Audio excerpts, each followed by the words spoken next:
तो अगली बार आगो तो वर्दी पहन के आ बना।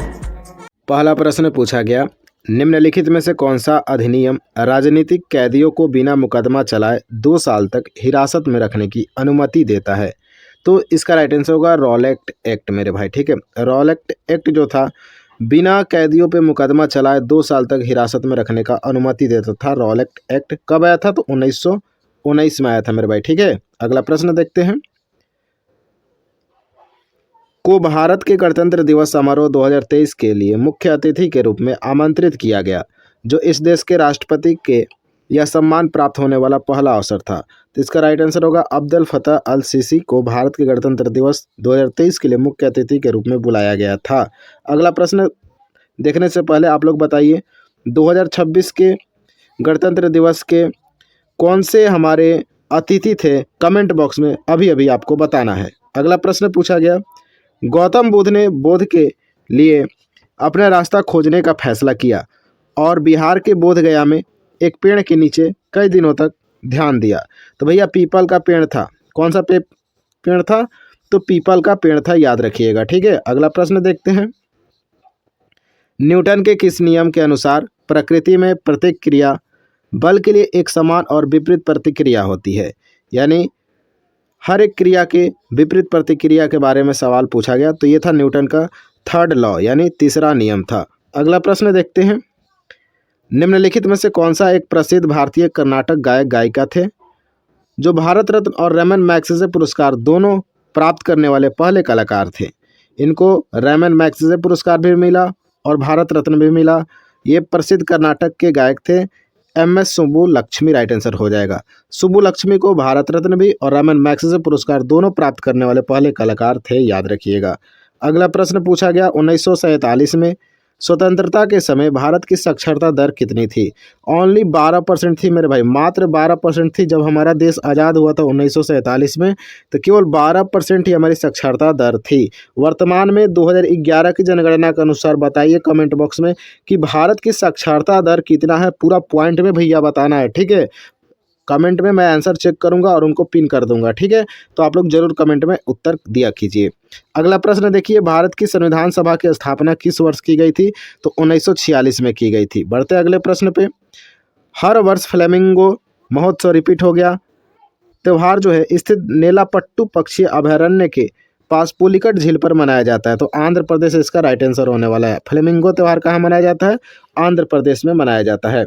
अगला प्रश्न देखो, जुलाई 2023 तक निम्नलिखित में से कौन किसी भारतीय राज्य के दूसरे सबसे लंबे समय तक पद पर रहने वाले मुख्यमंत्री बन गए? तो नवीन पटनायक कहाँ के थे मुख्यमंत्री? तो उड़ीसा के थे, ये भी आपको ध्यान में रखना है।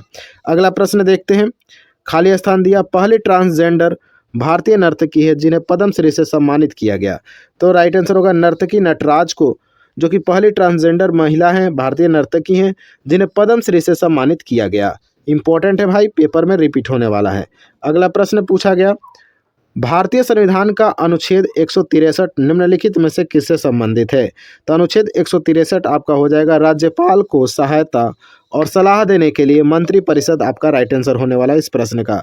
तो भारतीय संविधान का अनुच्छेद 163 में बताया गया राज्यपाल को सहायता और सलाह देने के लिए मंत्रिपरिषद होगा। अगला प्रश्न देखते हैं। विंबलडन ट्रॉफी का संबंध निम्नलिखित में से किस खेल से है? तो विंबलडन हो जाएगा लॉन टेनिस से। किससे होगा? लॉन टेनिस आपका राइट आंसर हो जाएगा। अगला प्रश्न देखते हैं। भारत की छठी आर्थिक जनगणना निम्नलिखित में से किस वर्ष में आयोजित की गई थी?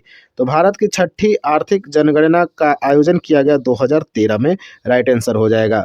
अगला प्रश्न पूछा गया, प्रश्न नंबर 14, टेबल टेनिस में एक सर्व जो नेट से टकराता है लेकिन फिर भी आगे निकल जाता है और प्रतिद्वंदी के सर्विस क्षेत्र में गिरता है, वह क्या कहलाता है? तो इसको बोलते हैं लेट के नाम से जानते हैं। इसको कॉपी पे नोट कर लो भाई। बार बार टेबल टेनिस से, इस प्रकार से बैडमिंटन से, टेबल टेनिस से सवाल पूछा गया है पेपर में। 2023 में भी पूछा गया था, तो उस टाइम आप लोग सोचे कि नहीं आएगा, लेकिन 2024 में भी पूछ लिया और इस बार भी आप सोच रहे कि 25 में नहीं आएगा, तो भैया आएगा। ठीक है, आप लोग नोट करते चलो। अगला प्रश्न देखते हैं। होली का बसंत त्यौहार खाली स्थान राज्य में मैतेई जनजाति द्वारा याओसांग के रूप में मनाया जाता है, जो लगभग 6 दिनों तक चलता है। इसका राइट आंसर होने वाला है मणिपुर, आपका राइट आंसर हो जाएगा मेरे भाई, ठीक है। होली का बसंत त्यौहार जो है मणिपुर राज्य में मैतेई जनजाति, बहुत विवादित जनजाति थी भाई, अभी काफ़ी चर्चा में थी मैतेई जनजाति करंट अफेयर्स में। याओसांग के रूप में मनाया जाता है, जो लगभग 6 दिनों तक चलता है, तो मणिपुर आपका राइट आंसर हो जाएगा। अगला प्रश्न देखिए, निम्नलिखित में से कौन सा उपाय ऋण ग्रहण को छोड़कर सरकार के कुल व्यय और कुल प्राप्तियों के बीच के अंतर को दर्शाता है? सरकार के कुल व्यय और कुल प्राप्तियों के बीच के अंतर को दर्शाता है, तो राजकोषीय घाटा आपका राइट आंसर होने वाला है। राइट आंसर होगा राजकोषीय घाटा, याद रखिएगा मेरे भाई, ठीक है। अगला प्रश्न पूछा गया, प्रश्न नंबर 17, भारत में एपेडा APEDA का संबंध निम्नलिखित में से किससे है? तो ये कृषि से जुड़ा हुआ है, एपेडा आपको याद रखना है भाई, ठीक है। इसका APEDA बोलिएगा कि सर इसका फुल फॉर्म क्या होगा, हम क्यों बताएं भाई, आप बताओगे कहाँ, कमेंट बॉक्स में। आपको फटाफट बता देना है कि APEDA का फुल फॉर्म क्या होता है, कमेंट बॉक्स में। याद रखिएगा, कृषि से ये जुड़ा हुआ एक संस्था है। अगला प्रश्न देखते हैं, घूमर नृत्य का संबंध निम्नलिखित में से किस राज्य में है? तो घूमर हो जाएगा राजस्थान का मेरे भाई, ठीक है। घूमर नृत्य का संबंध राजस्थान से है, याद रखेंगे।